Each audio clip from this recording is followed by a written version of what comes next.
Senator Cayetano is hereby elected as the new Senate President.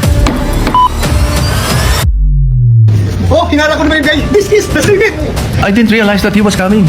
As far as we are concerned, wala pa talagang warrant of arrest. This is the Senate of the Philippines. We are allegedly under attack.